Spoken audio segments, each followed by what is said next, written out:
దేవునికి మహిమ కలుగునుగాక. హల్లెలూయా. దేవుని యొక్క మహా ఉన్నతమైనటువంటి కృపను బట్టి గడిచినటువంటి వారానికి సెషన్కి ప్రకటన గ్రంథంలో మనకు కనబడేటువంటి పాత్రలు, అంతిమ పాత్రలు, అంతిమ ఉగ్రత పాత్రలు అనేటువంటి పేరు పెడితే చాలా బాగుంటుంది. ఇది యేసుక్రీస్తు ప్రభువారు ఒలీవల కొండ మీద కడుగు పెట్టేటువంటి అతి సమీప కాలంలో నెరవేరేటువంటి ఉగ్రతలు అన్నమాట. కాబట్టి శ్రమల మధ్యకాలంలో కాదు, శ్రమలు ఇంకా చివరకు వచ్చేస్తున్నాయి అనేటువంటి సమయంలో కనబడేటువంటివే ఈ పాత్రలు. ఎప్పటికి మనం 3 పాత్రలను పరిశీలించాం. 3 పాత్రల నుంచి కూడా అమోఘమైనటువంటి అత్యున్నతమైనటువంటి గొప్ప మర్మాలని పరిశుద్ధాత్మ దేవుని మూలంగా మనం అందరం కూడా నేర్చుకోవడానికి దేవుడు కృప అందించాడు. ఇంకా ఎన్ని పాత్రలు ఉన్నాయి? 7 పాత్రలు 3 అయిపోతే 4 పాత్రలు ఉన్నాయి. 4గింటిలో ఒక పాత్రని ఈరోజు నేను మాట్లాడే ప్రయత్నం చేస్తాను. 4వ పాత్ర. ఈ పాత్ర వివరణ మీకంటే కూడా రాధా మనోహర్ దాస్ గారు లాంటి పెద్ద వ్యక్తులు వింటే చాలా మార్పు వస్తుందని నేనైతే కోరుకుంటున్నాను. అలాంటి వ్యక్తులు ఆ సమయంలో విడవబడకూడదు అనేటువంటి ఆలోచనతో నేను మాట చెప్తున్నాను. పాత్రలన్నీ ఒకెత్తే, కానీ ఈ 4వ పాత్ర చాలా భయంకరమైనటువంటి పాత్ర అండి. దీన్ని నేను వివరించగలను అని నేను అనట్లేదు, కానీ మహా ఉగ్రతతో కూడినటువంటి పాత్రగా మాత్రం ఉంటుందని నేను ఖచ్చితంగా చెప్పగలను.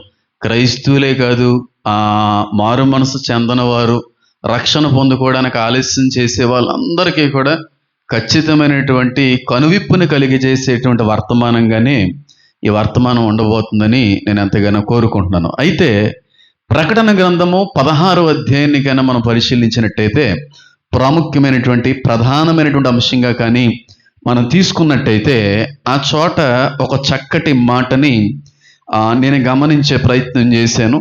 ఈ 4వ పాత్ర భూమి మీద కుమ్మరించబడినప్పుడు, భూమి మీద కుమ్మరించబడదు, అది కుమ్మరించబడినప్పుడు ఏం జరుగుతుంది అనేటువంటిది ప్రకటన 16వ అధ్యాయము 8-9 వచనాల్ని చదివినట్టయితే ఆ మాట అక్కడ కనబడుతుంది. జాగ్రత్తగా గమనిందాన్ని చూడండి. ప్రకటన గ్రంథము 16వ అధ్యాయము 8-9 వచనాలు నేను చదువుతున్నాను. 4వ దూత తన పాత్రను సూర్యుని మీద కుమ్మరింపగా ఏమైంది? మనుష్యులను అగ్నితో కాల్చుటకు సూర్యునికి అధికారము ఇయ్యబడెను. కాగా మనుష్యులు తీవ్రమైన వేడిముతో కాలిపోయి ఈ తెగుళ్ళ మీద అధికారము గల దేవుని నామమును దూషించిరి గాని ఆయన మహింపరిచినట్లు వారు మారు మనసు పొందిన వారు కారు అనేటువంటి మాట కనబడతా ఉంది. 4వ దూత ఎప్పుడైతే తన ఉగ్రత పాత్రని సూర్యుని మీద కుమ్మరించడం జరిగిందో, సూర్యుడు ఎవరిని కాల్చడం మొదలు పెట్టాడంట?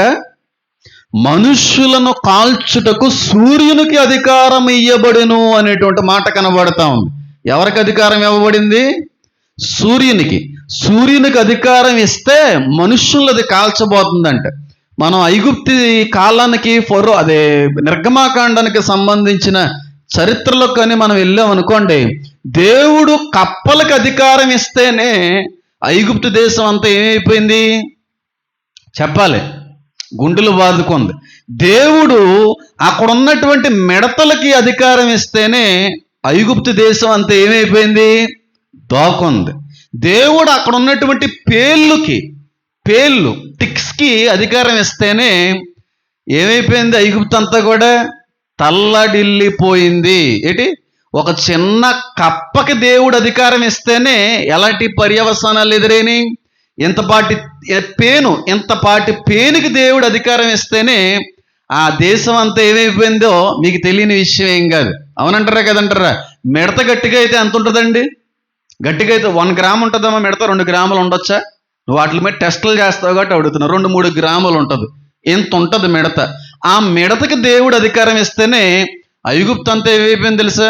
102 జ్వరం వచ్చేసి దాక్కున్నారు. ఇటు చిన్న చిన్న కీటకాలకి దేవుడు అధికారం ఇస్తేనే అంత భయంకరమైనటువంటి పరిస్థితిని అవి తీసుకుని రాగలిగితే, ఇన్ని గ్రహాలకి వెలుగుని ఇవ్వగలిగేటువంటి ఇంత పెద్ద గ్రహమైనటువంటి సూర్యునికి దేవుడు అధికారం ఇస్తే అది ఏ విధంగా ఆడుకుంటుందో మనుషులతో ఒకసారి ఆలోచించేయండి. నేను అందుకే ఇందాకే చెప్పాను, ఈ పాత్రను నేను సంపూర్ణంగా వివరించలేను. ఏదో వివరించాను అనే పేరుకి ఏదో వివరించాలి తప్ప, నేను చెప్పేదానికి 100 రెట్లు ఎక్కువ ఉంటుంది ఆ శ్రమ. అంటే ఒక మాటలో మీకు అర్థం కావాల్సింది, దేవుడు అంత పెద్ద సూర్యునికి ఇంత చిన్న మనుషుల్ని కాల్చే అధికారం ఇచ్చేశాడు. అంటే అర్థం చేసుకోండి ఎంత భయానకమైనటువంటి పరిస్థితి అయి ఉంటుందో ఆ ఒక్క మాటను బట్టి మనకు అర్థమైపోతూ ఉంటుంది. నేను చాలాసార్లు చెప్పాను, ఈ శ్రమకాలంలో ఈ క్రీస్తు విరోధి అనేటువంటి వాడు ఇజ్రాయేల్లోనే ఒక ప్రత్యేకమైనటువంటి కట్టడాలు కడతాడు. ఏలియన్స్ అనేటువంటి వాటి యొక్క సహాయంతోనే ప్రాకారాలు లేపుతాడు, అక్కడి నుంచి బిజినెస్ జరిగిస్తాడు అనే మాటలు చాలాసార్లు చెప్పాను. గడిచినటువంటి రోజున వచ్చినటువంటి వీడియోలో కూడా లేఖనాధారాలతో వాటి మాట్లాడే ప్రయత్నం నేను చేశాను. గ్రీకు అనువాదాల్లో నుంచి అనేక విషయాలు మాట్లాడే ప్రయత్నం చేశాను. నేను అప్పుడు చెప్పాను, ఇప్పుడు చెప్తున్నాను. ఐగుప్తు కాలంలో ఐగుప్తీయులు, ఫరోలు ఎవరినైతే దేవుళ్ళుగా భావించి పూజించారో వాళ్ళే మళ్ళీ శ్రమకాలంలో రాబోతున్నారు అనేటువంటి విషయాన్ని చాలాసార్లు మాట్లాడాను. ఆ దేవుళ్ళు, ఆ దేవదూతలు, పడద్రోయబడినటువంటి దేవదూతలు ఆ విధమైన స్వారూప్యాలను ధరించుకొని వీళ్ళని మభ్యపరిచి మోసగించారు. సేమ్ అవే దేవదూతలు మళ్ళీ క్రీస్తు విరోధి తీసుకొస్తాడు. ఏమండి, శ్రమకాలానికి ఐగుప్తుకి సంబంధం ఏంటంటే చాలాసార్లు ఈ విధంగా మాట్లాడుతున్నారండి అని మీరు అనుకోవచ్చు.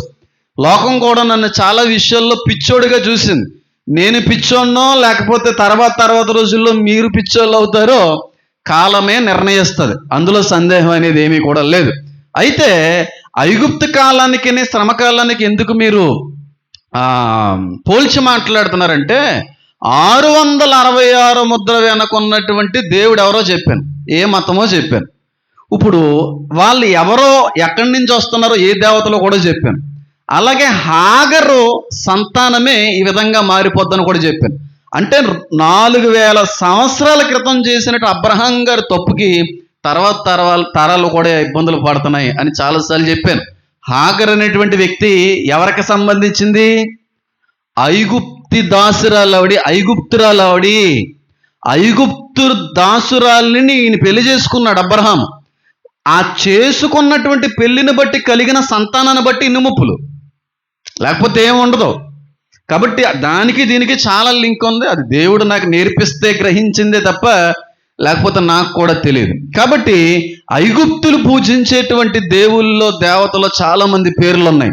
అనూబిస్, ఓసిరిస్, ఐసిస్, సెక్మేత్, రా, అమున్రా, ఇవన్నీ కూడా ఫరోలు యొక్క దేవులు, వాళ్ళు పూజించేటువంటి దేవులు. వాళ్ళందరూ పడద్రోయబడిన దేవదూతలే. ఆ విధంగా వచ్చి వాళ్ళు మోసగించారంతే. వాళ్ళ సహాయంతోనే అంత పెద్ద పెద్ద ప్రాకారాలని, సమాధులను కూడా కట్టారు వాళ్ళు. అది పచ్చి నిజం. చాలా మంది నమ్మరు, దాన్ని నమ్మకపో ఉండొచ్చు కూడా. కాబట్టి ఐగుప్తీయులు ఆరాధించేటువంటి దేవుల్లో ఒక దేవుడు ఉన్నాడు, ఆయన పేరు రా అని పిలుస్తూ ఉంటారు. ఇప్పుడు ప్రపంచంలో ఉన్నటువంటి ఉగ్రవాద సంస్థల్లో కూడా ఒక పేరు ఉంది. ఆ పేరుని ఐగుప్తు దేవుల్లో ఉన్న పేరు ఒకటే, ఐసిస్ అనేటువంటి దేవత. అది ఉగ్రవాద సంస్థల అది లేదా? ఉగ్రవాద సంస్థలో ఆ పేరు ఉంది, ఆ దేవత పేరు అది. వాళ్ళకి సంబంధించిన వాళ్ళే ప్రపంచాన్ని అతలాకుతలం చేసేస్తారు. అయిగా ఐగుప్తీయులు పూజించేటువంటి దేవుల్లో ఒక దేవుడు, ప్రాముఖ్యమైనటువంటి దేవుళ్ళలో చాలా మంది ఉన్నారు. అందులో ఓసిరిస్ అనేటువంటి దేవుడు ఉన్నారు. అలాగే అందరికంటే ప్రాముఖ్యంగా పూజించబడినటువంటి దేవుళ్ళలో ఒక దేవుడు ఎవరంటే ఆ రోజుల్లో రా అని పిలుస్తూ ఉండేవారు. చెప్పాలి ఒకసారి మీరు, రా అని పిలుస్తూ ఉంటారు. ఆ దేవుడు దేనికి ప్రత్యేకత అంటే ఆ దేవుడు సూర్య భగవానుడు. రా వేరు, అమున్రా వేరు. అమున్రా రా ఒకటే అంటుంటారు కాదు, తర్వాత రోజుల్లో వచ్చినాడు ఆయన, అమున్రా అని ఆయన. కాబట్టి ఈ రా అనేటువంటి దేవుణ్ణి సూర్య భగవానుడిగా వాళ్ళు నమ్ముతూ ఉండేవారు.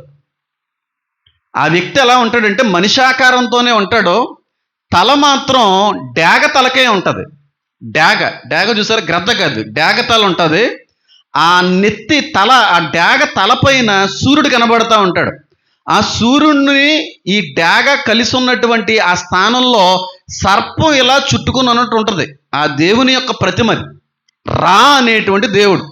వాళ్ళ యొక్క నమ్మకం ఏంటంటే ఈయన మా సూర్య భగవానుడు. అస్తమించినటువంటి సూర్యుడు ఉదయానికి మళ్ళీ ఉదయించే సమయానికి రాకుండా సర్పం ఆపేస్తుంటే రాత్రంతా యుద్ధం చేసి సూర్యుడు ఉదయించడానికి కారణమైన దేవుడు రా అని పిలుస్తూ ఉంటారన్నమాట. ఓసిరిస్ అనేటువంటి దేవుడు కూడా ఆ పునర్జన్మనిచ్చే దేవుడిని చెప్పి. ఇప్పుడు సమాధుల్లో ఉన్నటువంటి ఫరోలందరూ కూడా చచ్చిపోయి మనం చాలా ఆనందించి చచ్చిపోయారు. ఎందుకో తెలుసా? మా ఓసిరిస్ అనే దేవుడు వచ్చి మళ్ళీ మమ్మల్ని లేపుతాడు, పునర్జీవాన్ని అందిస్తాడు అనే విశ్వాసంతోనే వాళ్ళు కాలం చేశారు. మరి వస్తారా లేదా అనేది ఆఖరి రోజుల్లో విడవబడిన వాళ్ళందరికీ అర్థమవుతుంది. ఆ మాటలు ఆ రోజున చాలా వైరల్ అవుతాయి, అందులో సందేహం అయితే ఏమి లేవు.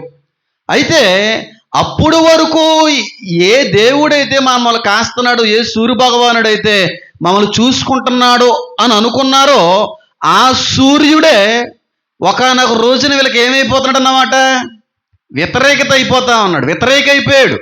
అందుకు సూర్యుడిని కొట్టాడు, సూర్యుడికి ఆజ్ఞాపించాడు, సూర్యుడా విడవబడినటువంటి మానవులందరినీ కాల్చివేయుము అనే అధికారం 4వ పాత్రను బట్టి సూర్యుడు పొందుకున్నాడు. ఎంతమందికి అర్థమవుతుంది? ఎప్పుడైతే సూర్యుడికి అధికారం ఇవ్వబడిందో వెంటనే సూర్యుడు మనుషులను కాల్చుటకు సిద్ధపడెను. ఎప్పటివరకు మనం chicken barbecue, chicken 65, chicken pakodi, chicken roast, chicken అది ఇది చేసి ఉండొచ్చు. కానీ ఎప్పుడన్నా మనిషి రోస్ట్ ఎప్పుడన్నా చూసారా?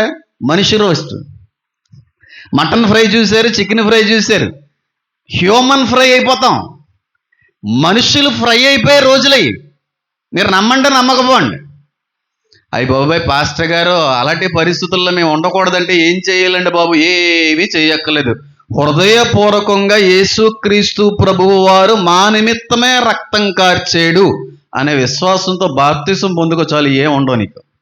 హృదయపూర్వకంగా బాప్తిసం పొందుకో, ఆ ఉగ్రతలో నుంచి ఖచ్చితంగా నువ్వు తప్పించబడతావు. సూర్యుడు మనుషులను రోస్ట్ చేసేటువంటి కాలం అది. ఒకసారి ఆలోచించేయండి, ఎంత భయానకమైనటువంటి పరిస్థితులు ఆ రోజుల్లో నెలకొంటాయో అర్థం చేసుకోండి. ఆ శ్రమకాలంలో రీసెంట్గా మీరు కానీ గమనిస్తే కొన్ని వార్తలు, ప్రపంచ వార్తలు మన వరకు రానవరు తెలుసా మీకు? ప్రపంచంలో జరుగుతున్నటువంటి వార్తలన్నీ మా వరకు వచ్చేస్తున్నాయని మీరు అనుకోవడంలో చాలా పొరపాటు ఉంది. ప్రపంచంలో జరిగేటువంటి అన్నిటిలో 1% మాత్రమే బయటకు వస్తుంది వార్త. 99% వార్తలు బయటికి రావు. చాలా సీక్రెట్ సోర్సెస్కి వెళ్తూ ఉంటుంది. వాళ్ళు కూడా బయట పెట్టరు. ఎందుకంటే ఒకళ్ళు పెట్టారు అనుకో, రేపు రోజు కూడా చచ్చిపోతాడు.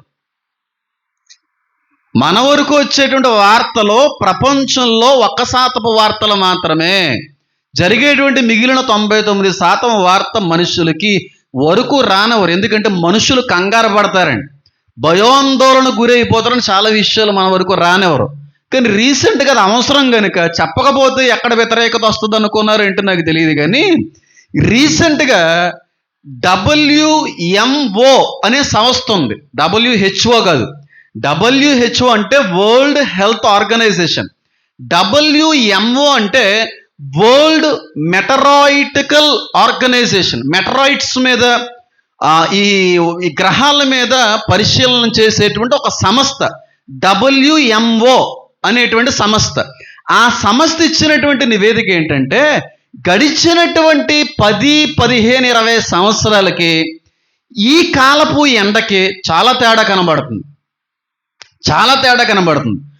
సూర్యుడి నుంచి వచ్చేటువంటి ఉష్ణోగ్రత చాలా పెరిగిపోతుంది. 1990కి, 2000 సంవత్సరానికి, 2010 సంవత్సరానికి, 2025 సంవత్సరపు ఎండలతో పోల్చుకుంటే సంవత్సరానికి ఎండ యొక్క ఉష్ణోగ్రత పెరుగుతుంది, గమనించుకోండి అని WMO అనే సంస్థ వెల్లడించింది. అది నిజమా కాదా అని ఆలోచన చేస్తే మీకే అర్థమైపోద్ది. నా చిన్నప్పుడు ఉండేటువంటి ఎండకేనే ఇప్పుడు ఉండేటువంటి ఎండకి చాలా తేడా ఉంది. మీరు ఎప్పుడన్నా గమనించారా? గమనించామండి అన్న వాళ్ళు చేతులు ఎత్తగలరా? ఆ చిన్నప్పుడు ఎండాకాలం వస్తుందిరా బాబు అంటే భయపడేవాళ్ళం. ఇప్పుడు ఎండాకాలంలో కాదు ఎండ, అన్ని కాలాల్లోనూ అదే విధమైన ఎండ. ఇప్పుడు వర్షాకాలం సెప్టెంబర్ మాసం గీరగా ఉంది బయట ఎండ. ఎంత భయంకరంగా ఉంది. ఒక 2 months క్రితం కూడా మన భారతీయ దేశానికి సంబంధించినట్టు సరిహద్దుల్లో ఉన్నటువంటి ఒక సైనికుడు తను వండుకునేటువంటి వంట పాత్రను బయటికి తీసుకొని వచ్చి దానిలో ఆమ్లెట్ వేసాడు. కింద స్టవ్ లేదు, ఆమ్లెట్ అయిపోయింది. అది గుడ్డెలా పగడగొట్టాడు, అది కొంచెంసేపటికి డ్రై అయిపోయింది, ఆమ్లెట్ అయిపోయింది. దేంతో? ఎండతో. అంటే సంవత్సరానికి ఎండ శాతం అనేది, ఉష్ణోగ్రత అనేది పెరుగుతుంది.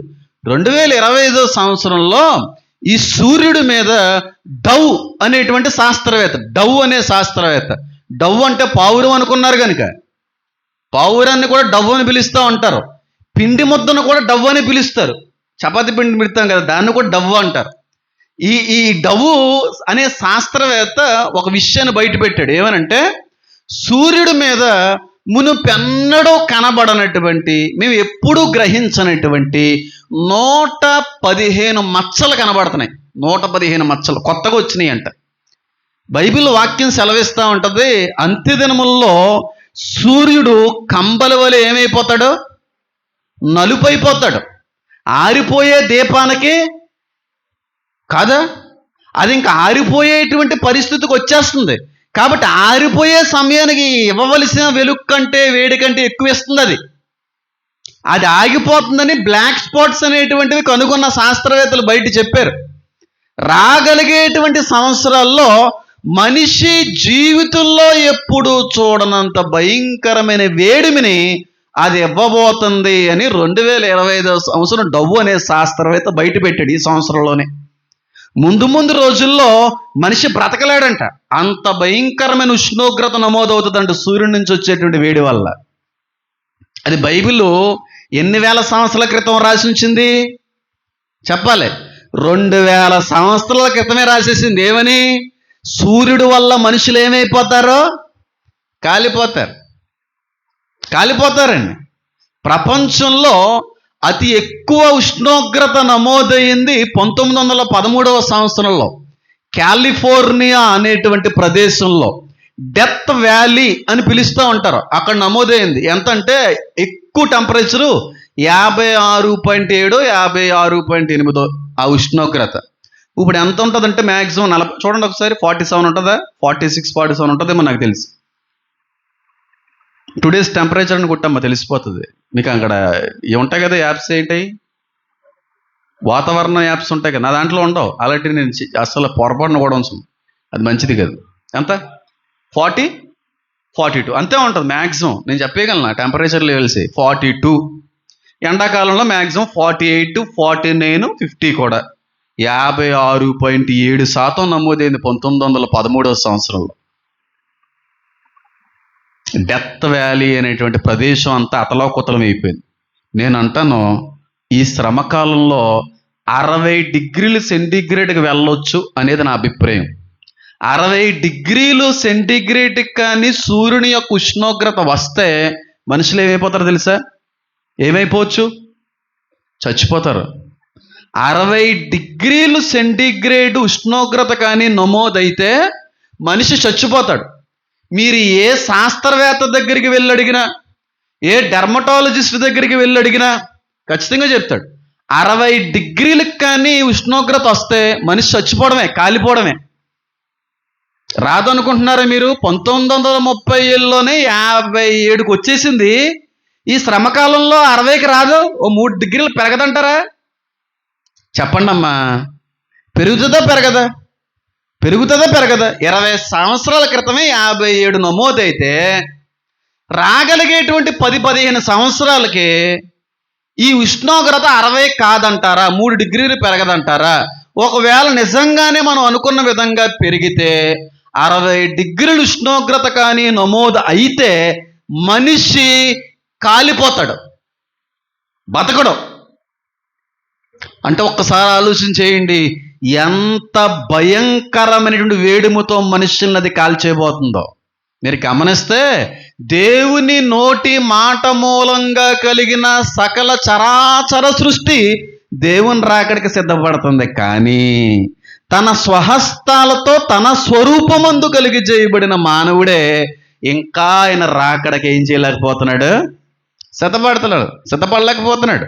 మతమని, కులమని, దేవుళ్ళని, ఇంకోటని ఇంకా ఆలస్యం చేస్తున్నావంటే నీ తొక్క గట్టిగా దేవుడు ఏం చేయబోతున్నాడు అన్నమాట, తీసేయబోతున్నాడు. ఈ మాట అనడం కొంచెం ఇబ్బందిగా ఉంది, కానీ అనాలి. ఆ రోజులు దురద తీర్చే రోజులు. దురద తీర్చేస్తాడు సూర్యుడు. దురద తీరిపోద్ది. దోమ కొడితేనే దురదను తట్టుకోలేం. వేడిమితో వల్ల కూడా దురద వస్తుంది కదా తమ్ముడు. మీకు తెలియక అలాగా నవ్వుకున్నారు, దురద అంటున్నారు ఇటని చెప్పి. వేడి ఎక్కువైపోతే దురద పడుతుంది, తర్వాత మంట పడుతుంది, తర్వాత నరకం పడుతుంది. అది పరిస్థితి. కాబట్టి అంత భయానకమైనటువంటి రోజులయ్యి. చలి వల్ల కూడా శరీరంలో కొంచెం ఇచ్చింగ్ స్టార్ట్ అవుతుంది కదా, ఎక్కువ తర్వాత ఏమవుతుంది, ఇది ఇంకో దానిలోకి తీసుకెళ్తుంది, తర్వాత ఏమో వణుకులోకి వెళ్ళిపోతాం, ఆ టైప్లోకి వెళ్తాం. ఒకసారి ఊహించుకోండి, ఇప్పుడున్నటువంటి సూర్యుడు 60 డిగ్రీలు ఉష్ణోగ్రత నమోదు చేసేటువంటి రోజులకి వెళ్ళిపోతే మనిషి బ్రతకలేడు. ఎవరన్నా చెప్పగలరా బ్రతకగలరని? 42 డిగ్రీలు ఉందంట వాడు చెప్తే కానీ నాకు తెలియదు. ఎండాకాలం గట్టిగా మన ఎంత వచ్చింది, 50 దగ్గరికి 51 కూడా వచ్చింది. తట్టుకోలేకపోయాం, చాలామంది చచ్చిపోయారు కూడా. 60కి వచ్చేస్తే మన పరిస్థితి ఏంటి? 60 డిగ్రీలు నమోదైతే మనిషి యొక్క పరిస్థితి ఏంటి? పైగా ఆ అధికారం దేవుడిచ్చింది కూడా శాస్త్రవేత్తలకో, నక్షత్రాలకో, చిన్న చిన్న కీటకాలకో, చిన్న చిన్న మృగాలకో కాదు, కానీ యావ సృష్టికి కూడా వెలిగిస్తున్నటువంటి ఏకైక గ్రహం సూర్యుడికి ఇస్తున్నాడు దేవుడి వెలుగు, ఆ అధికారం. సూర్యుడికి అధికారం ఇచ్చినప్పుడు మనుషుల్ని ఏం చేస్తుందంటే అది కాల్చేస్తుంది. నేను మళ్ళీ చదువుతున్నాను, బాగా జ్ఞాపకం చేసుకోండి మాటని. 4వ దూత తన పాత్రను సూర్యుని మీద కుమ్మరింపగా మనుష్యులను అగ్నితో కాల్చుటకు సూర్యునికి అధికారం ఇవ్వబడెను. అంటే సూర్యుడికి అధికారం ఇవ్వబడిందంటే ఒక రేంజ్లో ఆడుకుంటాడు. ఇప్పటి వరకుని ఈ ఇలాన్ మస్క్ అయినా ఇతర శాస్త్రవేత్తలైనా అన్ని గ్రహాలు, ఇంచుమించు అన్ని గ్రహాల దగ్గరికి వెళ్ళి పరిశోధన చేశారు, కానీ సూర్యుడి దగ్గరికి వెళ్ళలేకపోయారు. కనీసం దాని దరిదాపుల్లో కూడా వెళ్ళలేరు, ఎందుకంటే మెల్ట్ అయిపోతాయి. ఇంకా అక్కడికి వెళ్ళే అవకాశం లేదు. అందుకని చాలామంది అంటూ ఉంటారు, ఆ సూర్యుడే నరకం, ఆ సూర్యుడిలోనే నరకం ఉంది అని అంటూ ఉంటారు. చాలామంది బోధించారంట కూడా. మీ పిచ్చి కాకపోతే అసలు ఈ అంత్యకాలంలో దేవుని యొక్క నూతన యెరూషలేము వచ్చే కాలానికి సూర్యుడే ఉండడు కదరా. ఆకాశము భూమి గతించిపోద్ది, సూర్యుడు కనబడ్డా, ఇంకా సముద్రం కనబడ్డం, మరి నరకం కూడా కనబడదా? చెప్తున్నప్పుడు మినిమం నాలెడ్జ్ అనేది ఉంటే కొంచెం మంచిది. సూర్యుడి మీద నరకం ఉండవేంటి? సూర్యుడే కొట్టివేయబడతారు కదా ఒక రోజున, నరకం కూడా కొట్టివేయబడుతుందా కదా దాని అర్థం బట్టి? కాదు, సూర్యుడి మీద నరకం లేదు. ఎక్కడుందో నాకు తెలియదు. పాతాళం మాత్రం భూమి కింద ఉంది, అదైతే మాత్రం మనం చెప్పగలం. ఏమో నరకాన్ని కూడా అంతకంతే కింద లెవెల్స్లో ఏదైనా దేవుడు ఉంచవచ్చు, మన పని అది కాదు. ఎందుకంటే మనం అక్కడికి వెళ్ళాం. ఎవరు వెళ్తారు? యేసుక్రీస్తు ప్రభు వారిని తిరస్కరించి, విసర్జించి, ఆయన రక్షణను సైతం సరిగ్గా వినియోగించకుండా, మారు మనసు లేకుండా చచ్చిపోయిన వాళ్ళు అక్కడ ఉంటారు. తీర్పు అనంతరం అక్కడ కాలుతూ ఉంటారు, చక్కగా కాళ్ళొచ్చు, అక్కడ రోస్ట్ అవ్వచ్చు. కానీ ఇక్కడ బ్రతికుండగానే భూమి మీద ఏం చేస్తున్నాడు సూర్యుడు? మనుషుల్ని ఏపేస్తామన్నాడు. ఓ మాటలో చెప్పాలంటే ఇంకా బాగా అర్థమయ్యేలా చెప్తాను. ఇప్పుడు 60 డిగ్రీల సెంటీగ్రేడ్ కానీ సూర్యుని యొక్క ఉష్ణోగ్రత పెరిగితే మనుషులు చచ్చిపోతారా? చచ్చిపోతారండి అన్న వాళ్ళు ఒకసారి హల్లీలు చెప్పండి గట్టిగా. ఇంకొకసారి చెప్పండి. నీకు విషయం తెలుసా? మనుషులు చచ్చిపోరు. మరి అదే ట్విస్ట్ అక్కడ. మనుషులు చచ్చిపోతే యేసుక్రీస్తు ప్రభు వారు వచ్చేటప్పటికి ఎవరు మిగులుతాడు?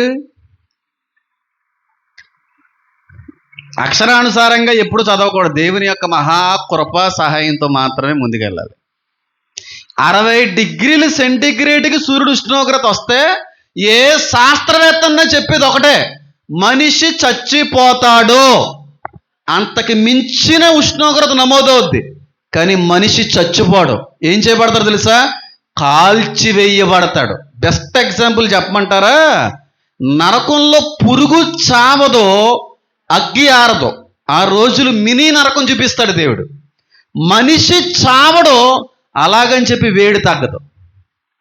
ఆ వేడికి మనిషి కాలిపోతుంటాడు, ముద్దయిపోతూ ఉంటాడు, నలిగిపోతూ ఉంటాడు.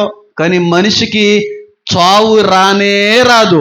చావును వారు వెదుగుదురు కానీ వారు నుండి చావు ఏమైపోద్ది?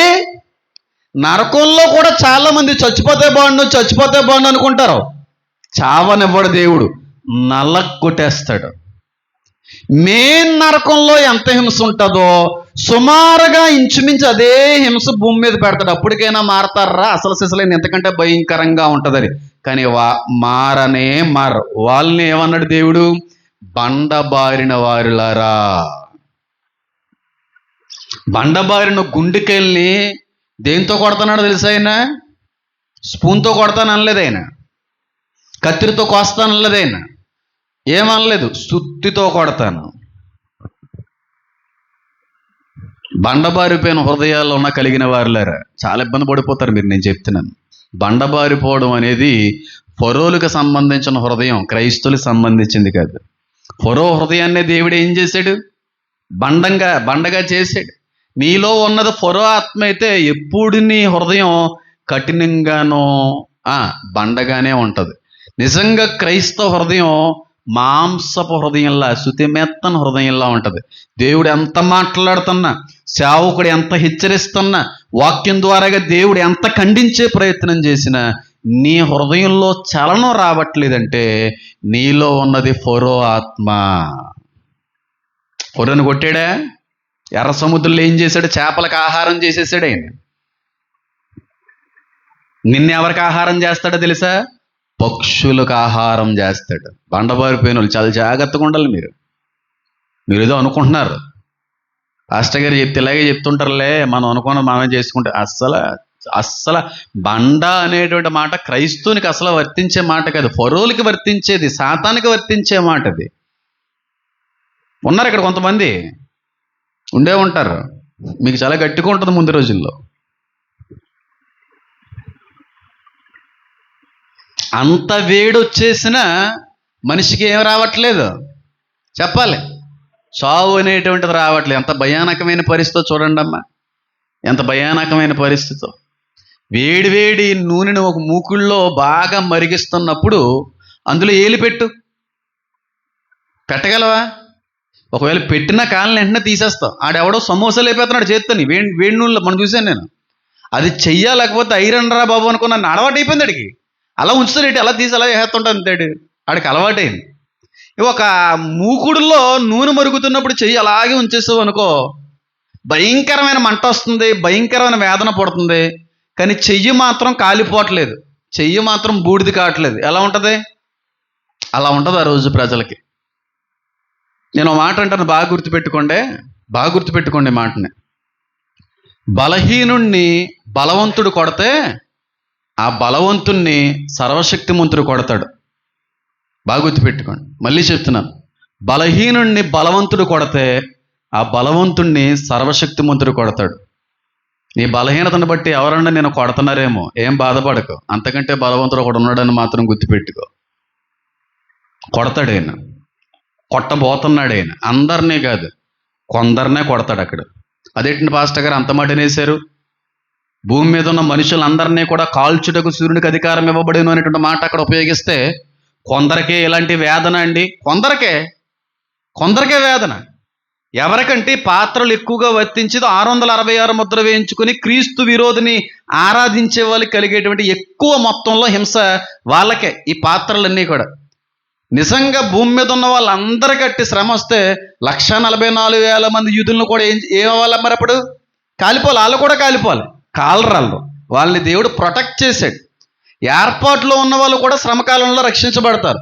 వాళ్ళు కూడా కాలిపోతే ఇప్పుడు 666 ముద్ర వేయించుకున్న వాళ్ళకి మిగిలిన వాళ్ళకి తేడా ఏముంది? వాళ్ళని దేవుడు సేఫ్ జోన్లో పంపిస్తాడు.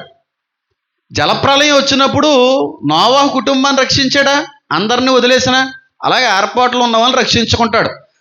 సొదొమ గొమొర్రా మీదకి అగ్నివర్షం కురిపించినప్పుడు లోతు గారిని కుటుంబాన్ని రక్షించుకున్నాడా? రక్షించుకుంటాడు. కొంతమందిని వదిలేస్తాడు, ప్రత్యేకించబడిన వాడిని కాపాడుకుంటాడు.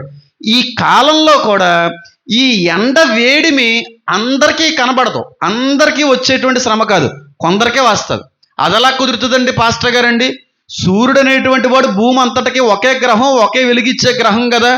మరి అంత ఉష్ణోగ్రత భూమి మీద ఉన్న వాళ్ళు అందరూ అనుభవించాలి, కానీ కొందరే అనుభవించాలని అనడంలో మీ యొక్క ఉద్దేశం ఏముందండి అని అనుకోవచ్చు. అనిపించిందా లేదా? ఇప్పుడు ఎండ అందరికీ వర్తిస్తుంది, ఒకే రకమైన టెంపరేచర్ అందరికీ వర్తిస్తుంది, అవునా కదా? ముస్లిమ్స్కి ఒక రకమైన వేడి, క్రిస్టియన్స్కి ఒక రకమైన వేడి, హిందువులకు ఒక రకమైన వేడి ఉంటుందా? ఉండదు. కానీ నేను చెప్తుంది ఏంటంటే, ఈ శ్రమకాలంలో సూర్యుడి నుంచి వచ్చేటువంటి భయంకరమైన వేడి అందరినీ కాల్చదు. కొందరిని కాలుస్తుంది, కానీ వాళ్ళు చచ్చిపోరు, కాలుతారంతే. కొందరిని మాత్రం అసలు పట్టుకొని తాకను కూడా తాకదు. ఎవరై ఉంటారంటే ఏర్పాట్లో దేవుని మూలంగా సురక్షితమైన ప్రదేశాలకి తరలించబడిన వారు. రెండోది 144,000 మంది యూదులు ముద్రింపబడిన వారిని ముట్టనే ముట్టదు ఈ ఎండ. మీరు అలా చెప్పగలరు, ప్రూవ్ చేయగలరా అంటే నేను చెప్పే ముందు మిమ్మల్ని టెస్ట్ చేస్తాను. అలా జరుగుతుంది అంటారా? అలా జరిగే అవకాశం ఉందంటారా? అలా చేయగలరా? ఏ ఆధారంతో చెప్పగలరు? బైబిల్లో ఏదన్నా ఆధారం ఉందా? చెప్పాలి. కరెక్ట్. ఐగుప్తు నుంచి ఇశ్రాయేలుని దేవుడు యేసుక్రీస్తు వారిలే ఆయన తప్పించి బయటకు వచ్చినప్పుడు పగలు ఎండ దెబ్బ అయినను, రాత్రి వెన్నెల దెబ్బ అయినను వారికి తగలకుండా నడిపించాడా? అదేంటి, వీళ్ళకి ప్రత్యేకంగా ఏమన్నా చేస్తాడు దేవుడు చెయ్యాలనుకుంటే ఎందుకు చేయలేడు? ఎందుకు చేయలేడు? ఆయనకి సమస్తమో సాధ్యమే. నేను అందుకే అంటున్నాను కదా, అందరికీ ఒకే రకమైన కొలత కొలవడు ఆ శ్రమకాలంలో. అసలు ఈ శ్రమకాలంలో సంఘమే ఉండదు, కానీ శ్రమకాలంలో కొంతమంది విడవబడతారు. 4 భాగాలు చెప్పాను కదా మొన్న. అందులో హతసాక్షిగా చచ్చిపోయే భాగం ఒకటి ఉంది, యూదుల భాగం ఉంది, ఏర్పాట్లు ఉన్న భాగం ఉంది. చాలా చెప్పుకొచ్చాను కదా. ఈ ఏర్పాట్లు ఉన్న వాళ్ళని, యూదుల్ని ఈ ఎండ ముట్టనే ముట్టదు. వాళ్ళని సంరక్షించుకుంటాడు దేవుడు, సంరక్షిస్తాడు. ఎక్కువగా ఎవరు ఎఫెక్ట్ అవుతారంటే 666 ముద్ర వేయించుకున్న వాళ్ళే చాలా ఎఫెక్ట్ అయిపోతారు, కాలిపోతుంటారు ఎండకి, కానీ మరణం రాదు వారికి. ఎంత భయానకమైన పరిస్థితి చూడండి అమ్మా, ఎంత భయంకరమైన పరిస్థితి. అంత వేడితో మనుషులు కాలుతుంటారు, కానీ మనుషులకు మరణం రావట్లేదు. మినీ నరకం అంటున్నాను. అందుకే నేను మినీ నరకం నేను చదువుతున్న మరొకసారి చూడండి. కాగా మనుష్యులు తీవ్రమైన వేడితో కాలిపోయి, ఎలాంటి వేడంట? తీవ్రమైన, మామూలు వేడి అనే ప్రస్తావన ఉన్న బాగుండు. తీవ్రమైన వేడి, ఇంగ్లీష్లో స్క్రాచ్డ్ హీట్ అనేటువంటి పదం ఉపయోగించబడింది. అతి విపరీతమైనటువంటి వేడుముతో మనుషులు ఏమైపోతారు?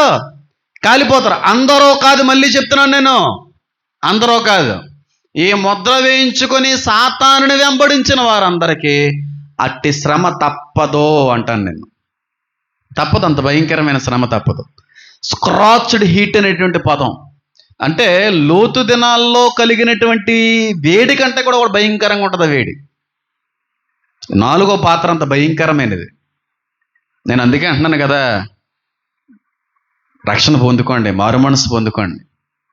ఎవరికో తెలిసి వేడి చెప్పాను కదా చాలాసార్లు, మీకు అర్థమే ఉంటుందిలే. వాళ్ళకే ముద్ర వేయించుకున్నటువంటి ఒక మతస్థులకి, వాళ్ళ కాలంలో మీ పసిపిల్లలను చంపేస్తారు, గర్భిణీ స్త్రీలను చంపేస్తారు, పసికందులు బయటికి తీసి పొడిసేస్తారు, మీ భర్తల యొక్క తలలు తీసేస్తారు. అమాలేకీల యొక్క సంతానం అది. అదే సంతానం మళ్ళీ రాజ్యం ఏలబోతా ఉంది శ్రమకాలంలో. అందుకే వాళ్ళు బలవంతులుగా రోజున చలామణి అయ్యారు. అలాంటి బలవంతుని సైతం కొట్టే రోజు ఒకటి ఉందని మర్చిపోయారు. ఆ బలవంతుని కొట్టాడు నా సర్వశక్తిమంతుడు. బలహీనులుగా ఉన్నవారు అందరినీ కొట్టుకుంటూ రాజ్యం చేస్తూ నలక్కొడత ముందుకెళ్ళింది ఆ మృగం. కానీ ఒక రోజున ఆ బలవంతుని కూడా కొట్టగలిగే ఒకడు దిగాడని చెప్పి వాళ్ళు అర్థం చేసుకోవడానికి కొంత సమయం పడుతుంది. ఎంత హింసిస్తారో తెలుసండి శ్రమకాలంలో. మళ్ళీ చెప్తున్నాను, అమాలేకీయులు డిటో పడిపోతారు అక్కడ. చిన్న చిన్న పిల్లల్ని అత్యాచారం చేసి చంపేస్తారు. ఇప్పుడు చేయట్లేదల్లో ఆ ఉగ్రవాద సంస్థలో ఇజ్రాయేలీల ఆడవాళ్ళని, చిన్నపిల్లల్ని అందరినీ కిడ్నాప్ చేసేసి అతి కిరాతకంగా రేపులు చేయట్లేదు వాళ్ళు? న్యూస్లు రావట్లేదా? చేసి చంపేయట్లేదా? ఎంత దారుణంగా రేపు చేస్తారో తెలుసు యూదులు యొక్క స్త్రీలు అనే వాళ్ళు. ఆ సంస్థల యొక్క పేర్లు నేను ప్రస్తావించాలనుకోవట్లేదు, భయం లేదు చెప్పడానికి. డాంకీ ఎగ్ భయం ఏం పడను, కానీ ఎందుకు అనవసరం, యూట్యూబ్ పాలసీస్కి అది విరోధంగా ఉంటుంది కనుక మాట్లాడట్లేదు.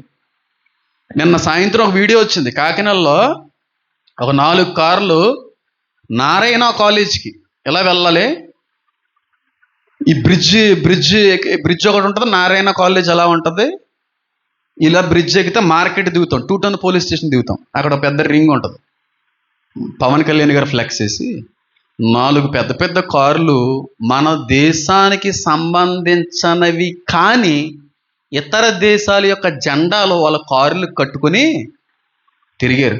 నిన్నే వచ్చింది ఆ వీడియో, బుర్ర పిచ్చెక్కిపోయింది. కాకినాడలో నేను చాలా షాక్ అయ్యాను. పెట్టకూడదు అనుకుంటాను, పెట్టట్లేదు నేను. ఒక మతస్థులు పోలీసులు వాళ్ళని లొంగ తీసుకుని ఏదో చట్టపరమైనటువంటి ఏదో ఇంట్రోగేషన్ ఏదో చేస్తున్నారంట కాకినాడలో. ఉజృంభిస్తుంది ఆ మతం చివరిలో భయంకరంగా. ఏ దేశాలకు, పాకిస్తాన్ దేశానికి సంబంధించిన జాతీయ జెండా, పాలిస్తీనా జాతీయ జెండా, ఆ జెండాల కార్లకి మన దేశానికి సంబంధించిన వ్యక్తులు కార్లు కట్టుకొని ర్యాలీ చేశారు కాకినాడలో 3 రోజుల క్రితం.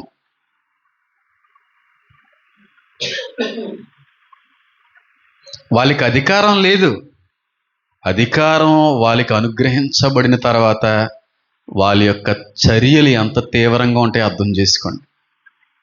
వాళ్ళకి రాజ్యము, రాజ్యపీఠము, అధికారము లేనప్పుడు ఎలాగున్నారు, వాళ్ళకి ప్రపంచం మీద సంపూర్ణ అధికారం ఇచ్చేటువంటి వాడు ఒకడు రాబోతున్నాడు.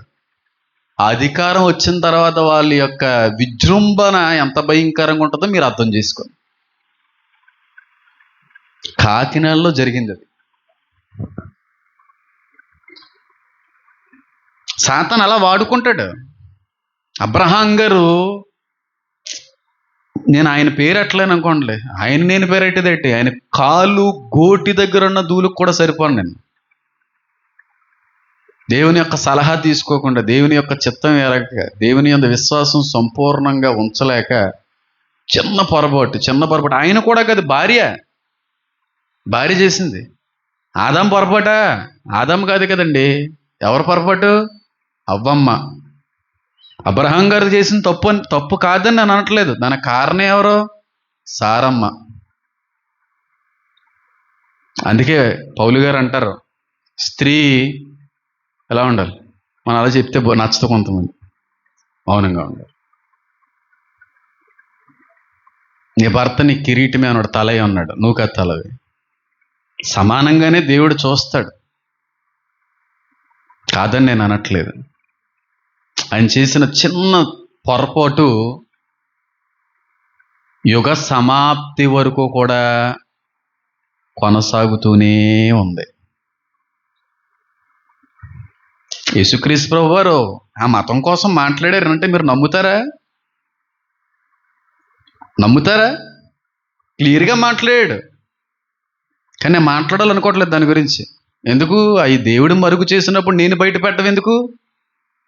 ఇజ్రాయెల్లో బలి జరిగింది నేను అంటాను, ఎవరో నమ్మలేదు, నాకు వచ్చింది, ఆ న్యూస్ వచ్చింది, క్లియర్ ఎవిడెన్స్లు ఇచ్చాడు, దాన్ని మరుగు చేశాడు దేవుడు. మరుగు చేసిన దాన్ని నేనేదో బయట పెట్టినట్టుగా అనిపించింది, నాకే కొంచెం ఫీల్ అనిపించింది, మానేసాను. అలాంటి నాకు కొన్ని వచ్చినా ఇవ్వట్లేదు ఈ మధ్య నేను బయటికి, నాకే కొంచెం ఎందుకు బాధ అనిపించి ఇవ్వట్లేదు నేను. కాబట్టి కొన్ని వచనాల దగ్గరికి వెళ్ళకపోవడం మంచిది. యేసుక్రీస్తు ప్రభువు వారు స్వయంగా మాట్లాడారు వాళ్ళ కోసం.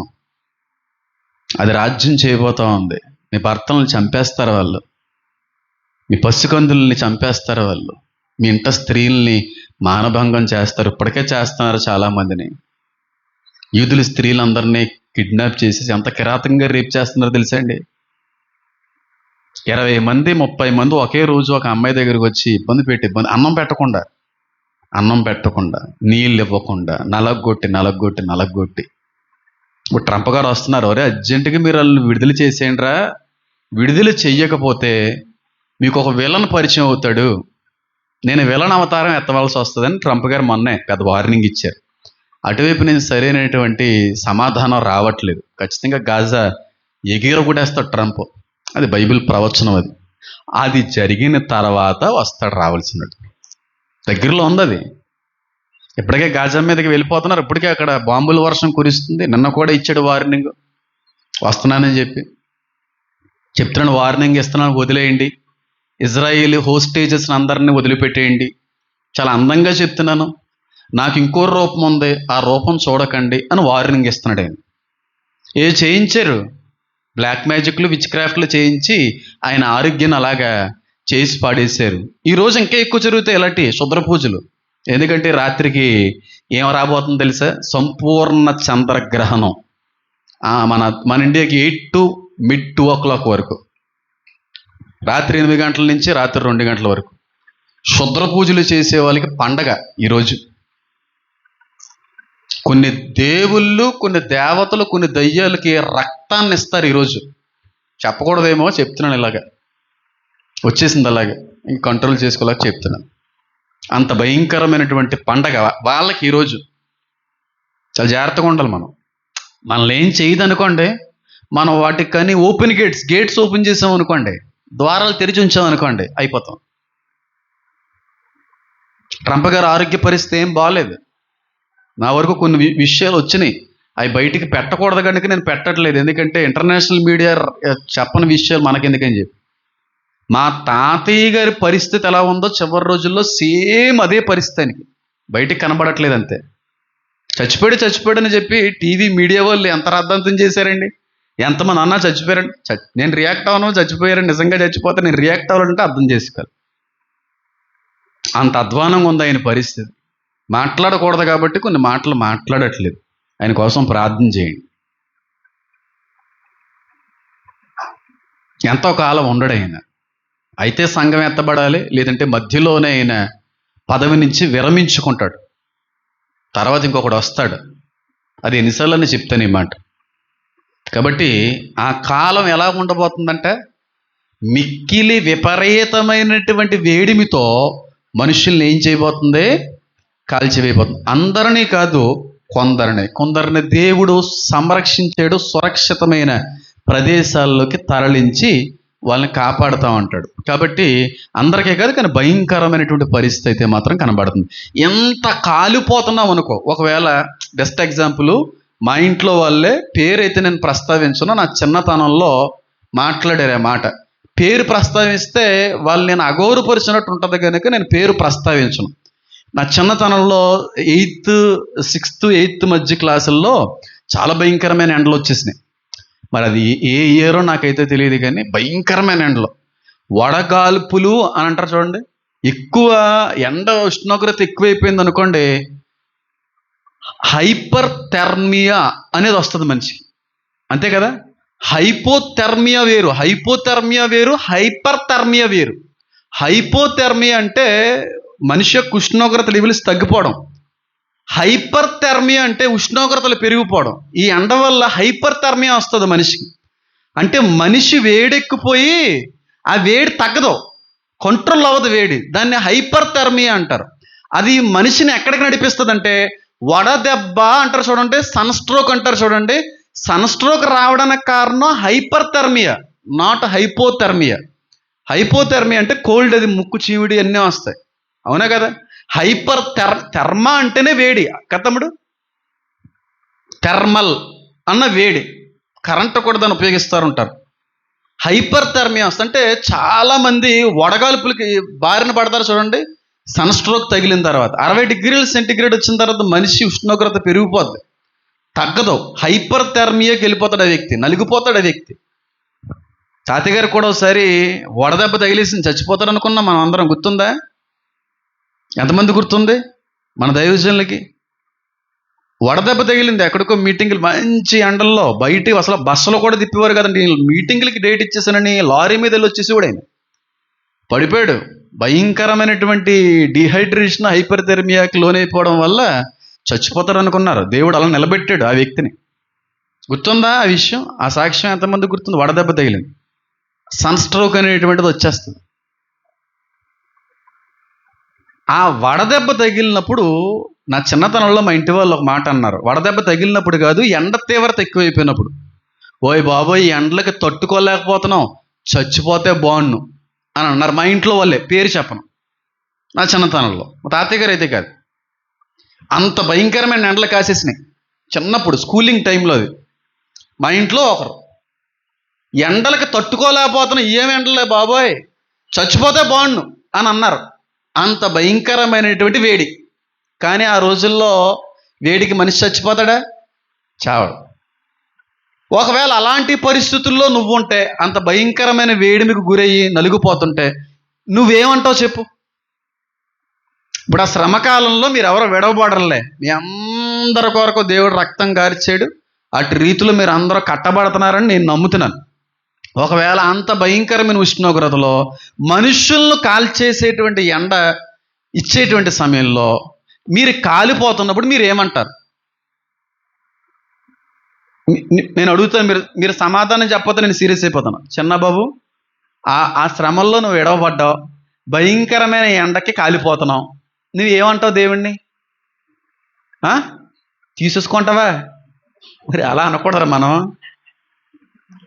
దేవుడు మనిషికి ఇచ్చిన జనం మహా గొప్ప జనం. మానవ జన్మ చాలా గొప్పదమ్మ, అది చాలా గొప్ప జన్మ. దేవుడు ఆయుష్ పోస్తున్నప్పుడు తీసేసుకొని అనే మాట మనం మాట్లాడకూడదు. మోషే అన్నాడు, ఏం చేశాడు దేవుడు? పక్కనెట్టేసాడే. ఎలీషా అన్నాడు, ఏలియా అన్నాడు, ఏం చేశాడు దేవుడు? అమ్మో, మన నోట పొరపాటును కూడా మాట రానియకూడదు. నేను మెంటల్గా డిస్టర్బ్ అయినప్పుడు సాతానుగాడు ఈ మాట అనిపించడానికి చాలా ప్రయత్నం చేశాడు. అన్నం అంటే ఏమొద్దు నాకు తెలుసు, అంత నలగొడతాడు మనిషిని దేవుడు. సాతాను ఆ మాట రప్పించాలని. ఎందుకు వచ్చిన బతికయ్యా, తీసేసుకుంటే సరిపోద్ది కదా. ఆ మాట వచ్చిందా, ఆ మాట రానివ్వాలి, ఆ మాట అనాలని సాతాను ప్రయత్నం చేస్తూ ఉంటాడు. అందుకే డిప్రెషన్, అందుకే మానసికమైన నలుగుతూ ఉంటాం. ఆ మాట అనకూడదు. ఆ మాట అనిపించడానికే సకల విధాలైనటువంటి ప్రయత్నాలు చేశాడు. అన్నం అంటే ఎలా ఉంటుందో నాకు తెలుసు. బైబిల్లో చాలా మందిని చూశాను నేను. అనుభవిస్తాను. శోధిస్తున్నావో శోధించు, భరిస్తాను, వీలైతే ఎదిరిస్తాను అమ్మ. నువ్వేమంటున్నావు? తీసేసుకో ప్రభువా అంటావు. అంత భయంకరమే. ఎవరన్నా అమ్మా, ఇప్పుడు నేను వాక్యంలో ఎదిగిన తర్వాత, అట్టి పరిపక్వతలోకి వచ్చిన తర్వాత ఈ విధంగా మాట్లాడుతున్నాను. మీరు వస్తారు, అప్పుడు మీరు ఇదే విధంగా మాట్లాడగలరు. అంతేగాని అందరూ ఒకే రకమైన లెవెల్లో ఉంటారో అని నేను అనట్లేదు. ఆత్మీయంగా అందరూ ఒకే రకంగా ఉండాలని కూడా అనట్లేదు. ఉంటే మంచిదే. ఒకళ్ళు 30 ఒకళ్ళు 60 ఒకళ్ళు 100 ఫలించింది. అవునా? అందరూ ఒకే రేంజ్లో ఫలించలేదు కదా, ఉపమానం ఉంది కదా. కాబట్టి మేము హేమన్ బాబు గారంతగా నీ ఫలించవలసింది నువ్వు ఫలింతావు, నేను ఫలించింది నేను ఫలిస్తాను, ఇంకొకరు ఫలించేంతగా నువ్వు ఇంకొకరు ఫలిస్తారు. నాకులా నువ్వు ఫలించలే, నీకులా నేను ఫలించలేను. ఈ విషయం మీరు నమ్మాలి. కాబట్టి ఇదేంటి, నేను నన్ను తీసేసుకో అన్నది తప్పుగా తీసుకుంటున్నారు నువ్వు అనుకోకు. ఎందుకంటే నీ ఫలింపు అక్కడ వరకు ఉంది కాబట్టి నీకు తప్పేం కాదు. నేను అనకూడదు ఆ మాట. అర్థమవుతుందని చెప్పేది. నువ్వు అలా అన్నావు, తప్పేం కాదు. కానీ నిజమే చెప్పండి. ప్రసాద్ గారు, మీరు ఆ టైంలో ఉన్నారు, భయంకరమైన వేడిమితో కాలిపోతున్నారు, మీరు ఏం చేస్తారు చెప్పండి? మీరు ఏమంటారు చెప్పండి? దేవుని స్వస్థపరచమంటారు. ఏడు కాలిపోతుంటే స్వస్థత సరే. చంద్రకాంత్ గారు, మీరు ఆ టైంలో ఉన్నారు, మీరేమంటారు దేవుణ్ణి? ఏమంటారు? పర్వాలేదు చెప్పండి.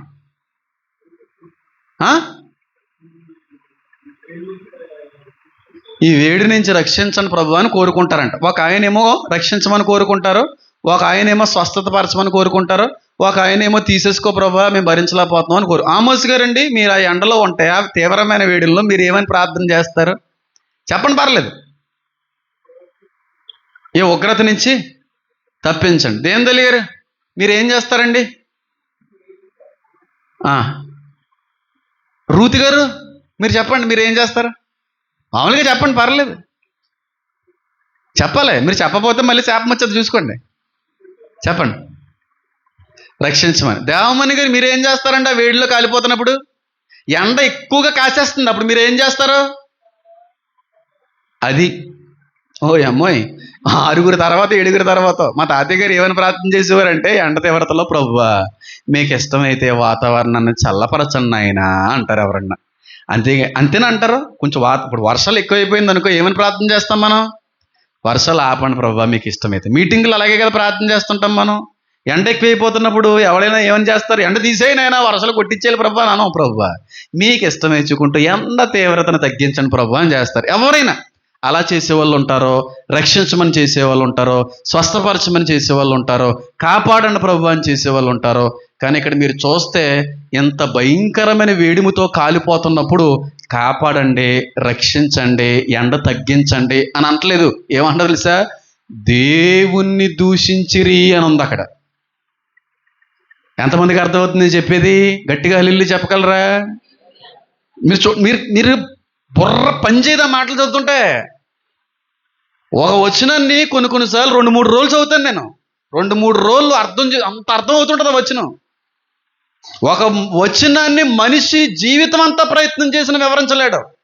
ఒక్క వచనం మీద జీవితం అంతా ప్రసంగాలు చేయొచ్చు. మీరు చూడండి అక్కడ ఈ తెగుళ్ళు చూడండి 9వ వచనం. కాగా మనుష్యులు తీవ్రమైన వేడిముతో కాలిపోయి ఈ తెగుళ్ళ మీద అధికారం గల దేవుని నామమును దూషించిరి గాని వాళ్ళు ఏం చెందలేదు. ఏం చేశారంట? ఇంత వేడెక్కిపోతుంటే దేవుని తిడుతున్నారంట వాళ్ళు. కానీ మనం ఏం చేస్తామంటున్నాం? దేవుణ్ణి బ్రతిమాలుకుందామని మనం అంటున్నాం. ఏ మనిషి అయినా అదే చేస్తాడు. కానీ వేడెక్కువైపోతుంటే దేవుని తిడుతున్నారు ఇక్కడ వాళ్ళు. యూదులు తిట్టగలరా మాట? 144,000 మంది తిట్టగలరా? దేవుణ్ణి దూషించగలరా? ఏర్పాటులో ఉన్నవాళ్ళు దేవుణ్ణి దూషించగలరా? కాబట్టి మీకు అర్థం కావాల్సింది ఏంటి? అందరికీ కాదు శ్రమ. దేవుడు కొందరిని కాపాడుతాడు. ఈ ఎండకి కాలిపోతున్నప్పుడు చూడండి ఎంత దరిద్రుల వల్ల, ఎందుకు వాళ్ళ మీద ఎంత ఉన్నాను కంట్రోల్ అవుతున్నాను. కాగా మనుష్యులు తీవ్రమైన వేడిమితో కాలిపోయి ఈ తెగుళ్ళ మీద అధికారము గల దేవుడిని దూషించారంట. దూషించారు అంటే ఎంత దారుణంగా తిట్టుకున్నారు చూడండి. ఎందుకో తెలుసా? వాళ్ళు ఇంకనో మారు మనసు చెందలేదు కనుక. అంత కాలిపోతున్నా కాపాడయ్యా తప్పు అయిందయ్యా అనట్లేదు. ఏమంటున్నారు? ఇంకా తిడుతున్నారు దేవుని. పడద్రోయబడిన దేవదూతలైన తప్పు తెలుసుకుని క్షమించు ప్రభో అని బ్రతిమాలుకున్నాయి. కానీ ఈ 666 ముద్ర వేయించుకున్నవాడు క్షమించబడడానికి కూడా వీలు లేనంతగా మారిపోతారు. మొన్న కూడా చెప్పాను, DNA మారుతుంది, సాతాను స్వభావం వచ్చేస్తుంది ఆ వ్యక్తులకి. 666 ముద్ర వేయించుకోకూడదురా బాబు అని అందుకే చెప్తున్నాను. సాతానులోకి మనం ట్రాన్స్ఫర్ అయిపోతాం. అందుకే వాళ్ళని తీర్పులో కూడా ఉంచడు, బ్రతికొండగానే తీసి నరకంలో పాడేస్తాడు అంది వచ్చిన వెంటనే. అసలు వీరి గురించి పరిశీలించడానికి, న్యాయ విమర్శలు చేయడానికి అవకాశమే లేదు. ఏసేయ్ నరకంలో. దూషించారంట. మారు మనసు చెందకపోగా కొంతమంది ఉంటారు ఇలాంటి ఘట్టాలు సంఘాల్లో కూడా. శ్రమలు ఎక్కువైనాయి అనుకోండి, ఎందుకు వచ్చింది దేవుడు అయ్యా, నేను బాప్తీసం ఇమ్మన్నాను, నన్ను ఎందుకు పిలుచుకున్నావు? వీళ్ళని ఏమంటారో తెలుసా? సాతానాత్మలి. నన్ను ఎందుకు పుట్టించావయ్యా అంటే ఆయన ఏం చేస్తున్నట్టు తెలుసా? దూషిస్తున్నట్టు. నిజం, మీలో ఉన్నది ఏ ఆత్మ మీరే పరిశీలించుకోండి. నా కూతుర్ని మధ్యలోనే దేవుడు తీసేసుకుంటే నన్ను ఏమన్నాను తెలుసా? నన్ను క్షమించండి. నువ్వు గొప్పోడు ఏం చేసినా దాని వెనకాల మేలు ఉంటుంది, నీతి ఉంటుంది, అర్థం ఉంటుంది. ఓ పాస్టర్ గారు ఇక్కడ పనిచేసేవారు, కూతురు చచ్చిపోయింది. ఏం బాధపడకండి అని చెప్పి అందరూ అంటున్నారంట. ఎందుకమ్మా బాధ? దేవుడి చిత్తమే సిద్ధింపబడింది. మనం ఏమంటాం? ఏదన్నా శ్రమ వచ్చినా, ఏదన్నా కష్టం వచ్చినా, ఎందుకు వచ్చింది దేవుడయ్యా, ఎందుకు వచ్చిన జీవితంలో, ఎందుకు వచ్చిన రక్షణ అయ్యా, ఇలా చూసి చూడనట్టుగా వదిలేస్తావేంటే? దూషిస్తున్నావు నువ్వు. నీలో ఉన్నది పరిశుద్ధాత్మ కాదు. పరిశుద్ధాత్మ అంటే శ్రమలు సహిస్తుంది, భరిస్తుంది, శోధనలు జయిస్తుంది. అందుకే అంటున్నాడు ఆయన, అన్ని ఆత్మలను నమ్మకుడి. ఎందుకు వచ్చిన బతుకయ్యా అంటున్నావంటే నీలో ఉన్నది ఆయన ఆత్మ కాదు. ఆయన ఆత్మకార్యాలు ఎంత గొప్పవో నీకు తెలియదు కనుక అలాంటి మాటలు మాట్లాడుతున్నావు. ఎప్పుడన్నా అన్నారా దేవుని తల్లి గారు ఈ మాట? అనలేరు మీరు. ఆయనకంటే శ్రమలేంటి, ఆయనకంటే కష్టాలా? కానీ కొంతమందికి ఏదన్నా కష్టం వచ్చినా ఏదన్నా శ్రమ వచ్చినా ఎందుకు వచ్చిన బతుకు, ఎందుకు వచ్చిన బతుకు, ఎందుకు వచ్చిన దేవుడు నేను నిజమైన దేవుడివేనా, ఇంత ఇలా ఏడిపింతున్నావు, మా భర్తను మార్చడం నీకు పెద్ద విషయమా, అందరూ మారుతున్నారు కదా, ఏం దేవుడు అయ్యా, ఏంది దేవుడి మీద అలగడం ఏంటండి, దేవుడి మీద అలగడం ఏంటి? ఒక ఆయన అలిగాడంట, దేవుడి మీద ఏంటి మన అలక?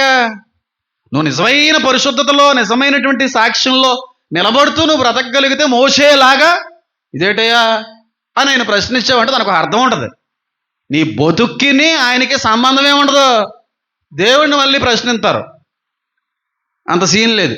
దేవుని ప్రశ్నించడానికి అధికారం మనకు లేదమ్మా. దేవుని ప్రశ్నించేవాడు సాతాన సంబంధికులే. పరిశుద్ధత ఉంది, దేవునితో సహవాసం ఉంది, దేవునితో ముఖాముఖిగా మాట్లాడే అనుభవాలు ఉన్నాయి. నీ పరిశుద్ధతలో నీతి ఉంది, నీ ప్రశ్నలో నీతి ఉంది, తప్పులేదు.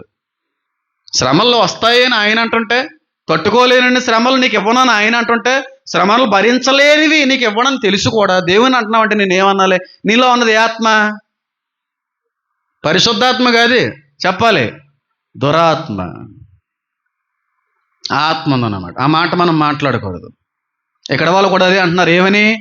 ఎంత భయంకరమైన వేడిముతో కాలిపోతున్నాడు ప్రభువా, తప్పైంది క్షమించిన ఆయన అని అనలేకపోతున్నారు. కానీ తిరిగి దేవుణ్ణే పేరు పెడుతున్నారు, దూషిస్తున్నారు. ఎందుకంటే అలాంటి మనసు ఇంక దేవుడు వాళ్ళకి ఇవ్వలేదు. ఫరో హృదయాన్ని అలా చేస్తాడు, అలా అయిపోద్ది. 666 ముద్ర ఎంచుకుంటేనే ఇంక మారు మనసు చెంది ఆలోచనే ఉండదు ఆ మనిషికి. ఎందుకంటే వాడు ఆత్మ పాడైపోద్ది, కలుషితం అయిపోద్ది 666 ముద్ర వల్ల. సాతాను కుమారులు అయిపోతారు మీరు. పశ్చాత్తాప ఆలోచనే ఉండదు. క్షమించాలి, క్షమించబడాలి, దేవుడి దగ్గర కృప కోరుకోవాలనే తలంపే రాదు ఆ మనిషికి 666 ముద్ర వేయించుకోవడం వల్ల. చిన్న క్లారిఫికేషన్ ఇచ్చి ముగించేసుకుంటాను. ఇది మీకు అర్థం కావాలంటే ప్రకటన గ్రంథంలో ఒక వ్యక్తిని గురించి మనం అర్థం చేసుకోవాలి. ఎవరో తెలుసా వ్యక్తి? చెప్పాలి మీరు. సేమ్ వీళ్ళు ఎలాగైతే దేవుని దూషించారో వాడు కూడా అలాగే దూషిస్తాడు. ఎవరో? క్రీస్తు విరోధి. ప్రకటన గ్రంథం 13వ అధ్యాయం 5-6 వచనాల్లో ఆ వ్యక్తి మాట్లాడుతున్న మాటలకేనే ఇక్కడ వీరు మాట్లాడుతున్నటువంటి మాటలకి పొంతన ఉందో లేదో మీరే చూడండి. ప్రకటన గ్రంథం 13వ అధ్యాయము 5-6 వచనాలు చూడండి. డంబపు మాటలను దేవదోషణలు పలుకు ఒక నోరును దానికి ఇవ్వబడెను. తర్వాత మరియు 42 నెలలు తన కార్యము జరుపు అధికారం దానికి ఏర్పడ్డాను గనుక దేవుణ్ణి దూషించుటకును ఆయన నామమును ఆయన గుడారమును పరలోక నివాసులను దూషించుటకును అది తన నోరు. ఎవరిని దూషిస్తున్నాడు వీడు? సర్వశక్తిమంతుడిని, సర్వోన్నతుని దూషిస్తున్నాడు. ఎవడో? యాంటీక్రైస్ట్. ఎప్పుడు? చచ్చి బతికిన తర్వాత. చచ్చి బతికిన తర్వాత ఈ వ్యక్తి అలా మారిపోయాడు. చనిపోయి బ్రతికిన తర్వాత సాతాన్ ఆత్మతో నింపబడిన తర్వాత దేవుని దూషించడం మొదలు పెడతాడు యాంటీక్రైస్ట్. వీడిని అనుసరించి వీడు చెప్పిన విధంగా వీడిని ఆరాధించి వీడు తీసుకొచ్చి 666 ముద్రలను ఎవరు ఎంచుకుంటారో వారు కూడా ఏమైపోతారన్నమాట? సేమ్ వీడికిలాగే మారిపోతారు. ఇది దాని అర్థం. యాంటీక్రైస్ట్కి దేవుడి మీద అలాంటి భావన, ఉద్దేశం, తీవ్రత, మూర్ఖత్వం, దోషణ పలకగలిగే నోరు వచ్చిందో ఈ సమూహం అంతా కూడా అదే నోరుతో దేవుని దూషిస్తారు. యాంటీక్రైస్ట్ని వర్షిప్ చేసే వాళ్ళు, యాంటీక్రైస్ట్ తీసుకుని వచ్చేటువంటి 666 ముద్రని స్వీకరించే వాళ్ళు మనసు లేని మనుషుల వలె మారిపోతారు. చచ్చిన శవాల్లాగా దేవుని దూషించడం మొదలు పెడతారు. వీళ్ళని కాలుస్తుంది సూర్యుడు. వీళ్ళకే ఏ పుండు పుడుతుంది శరీరం మీద? చెడ్డ పుండు పుడుతుంది వీళ్ళకే. వీళ్ళనే ఇబ్బంది పెడతాయి. ఎవరు? మిడతలు. ముద్రించబడిన వారి జోలికి పోవయి. తెలుసు, ప్రకటన గ్రంథంలో ఉన్నది తీసినా లేనిది దానిలో సమకూర్చిన ఏమైపోతాను నేను? తెలుసురా. కానీ ఆయన నేర్పిస్తేనే మాట మాట్లాడగలను తప్ప నేనే పాటివాడినండి. అంత డేంజరస్ ఆ దేవుణ్ణి, ఆ వ్యక్తిని ఆరాధించడం అనేది. నేను అందుకే అంటున్నాను, చూసే వాళ్ళని, ఇక్కడ ఉన్న సంఘస్థుల్ని, ఒకవేళ ఎవరైనా మీరు విడవబడితే చావన్నా చచ్చిపోండి, కానీ 666 ముద్ర వేయించుకోకండి. బహుభయంకరమైనటువంటి స్థితిలోకి వెళ్ళిపోతారు. మీ కృప దొరకదు, క్షమాపణ దొరకదు, నిత్య నరకమే మీ కొరకు ఎదురు చూస్తుంటుంది. అంత భయంకరమైన శ్రమ ఆనాటి శ్రమ. తప్పదు మరి, ఇంకా తిండి తినడానికి తిండి ఉండదు, దొరకని పరిస్థితుల్లో. ఉన్న రూపాయితో ఏదన్నా కొనుక్కోవాలన్నా ఇంతకీ ఆ దేవుడిని నమ్మితేనే, నమ్మపోతే అయిపోయినట్టే. 666 ముద్ర అయితే ఎక్కడ, లేదంటే నుదుటి మీద అని రాయబడి ఉంటుంది, అవునా? చేతి మీదనైనను నుదుటి మీదనైనను అనేటువంటి మాట, అది పెద్ద అబద్ధం. అది చేతి మీద నుదుటి మీద రెండిట్ల మీద వేస్తారు. చేతి మీద వస్తుంది, నుదుటి మీద వస్తుంది. బయట మనిషి నడుచుకెళ్ళిపోతున్నాడు, ఆడు నుదుటి మీద ఈ దేవుడి పేరు లేదా, చంపేండ్రా. షాప్ దగ్గరకు వచ్చి ఏదన్నా కొనుక్కోవడానికి వచ్చాడు, ఈ వ్యక్తి నుదుటి మీద ఏదో బిస్కెట్ వేసాడు, కొనాలంటే స్కాన్ అవ్వాలి, చేయి చూపించాలరా, రెండు ఉండాలి. దీని మీద ఎప్పుడైనా వివరణ ఇస్తాను. దేవుడు నేర్పించాడు ఒక 2-3 వారాల క్రితం ఈ విషయాన్ని బయలుపరిచినప్పుడు దర్శనంలో నేను రాసుకోవడం జరిగింది. చేతి మీదనైనను నుదుటి మీదనైన అనేది అబద్ధం, రెండిటి మీద పడుతుంది. రీసెంట్గా ఫ్రెష్గా రాసుకున్నాను, అందుకే ఇలా చెప్పగలుగుతున్నాను. కాబట్టి అది ప్రత్యేకమైన వర్తమానంలో దాన్ని నేను వివరించే ప్రయత్నం చేస్తాను. కాబట్టి 4వ దూత తన పాత్రను సూర్యుని మీద కుమ్మరింపగా మనుష్యులను కాల్చుటకు దానికి ఏమి ఇవ్వబడినో, అధికారం ఇవ్వబడినో. ఎంతమంది ఇష్టపడుతున్నారు అలాంటి శ్రమల్లో ఉండడానికి? చేతులు ఎత్తగలరా? నిద్రపోయిన వాళ్ళు కూడా ఎత్తరండి. ఇప్పుడు నిద్రలో నుంచి బయటకు వచ్చిన వాళ్ళు కూడా, వాక్యం వినకుండా నిద్రమత్తులోకి వెళ్ళిన వాళ్ళు సైతం కూడా చేతులు ఎత్తలేకపోతున్నారు. అంటే చూడండి, మీ శరీరం మీ ఆత్మ పొరపాటును కూడా అంగీకరించట్లేదు. నిద్రపోయిన వాళ్ళు చాలామంది ఉన్నారు. వాక్యం చెప్తున్నప్పుడు ఈ ప్రశ్న అడిగినప్పుడు నేను ఎత్తేస్తారనుకున్నాను, ఒప్పుకోవట్లేదు శరీరం కూడా, వదిలేరే అని చెప్పి. అంత కఠోరమైన కఠినమైన శ్రమలై.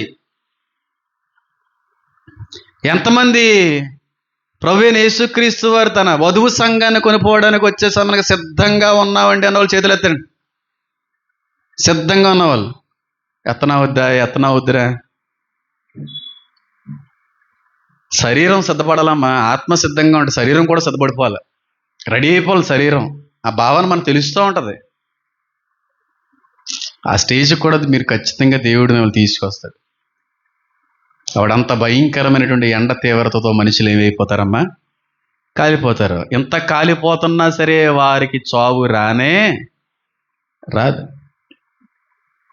చావు రాదు, కానీ మనిషి కాలిపోవాలి, నరకం చూడాలి, మినీ నరకాన్ని అనుభవింపచేస్తాడు. అయినా వాళ్ళు మారరు. ఎవరిని దూషిస్తున్నారు? తర్వాత వచ్చే టాపిక్లో దాని గురించి మాట్లాడే ప్రయత్నం చేస్తాను. కళ్ళు మూసుకుందాం, ప్రార్థన చేసుకుందాం. నా దేవా, నా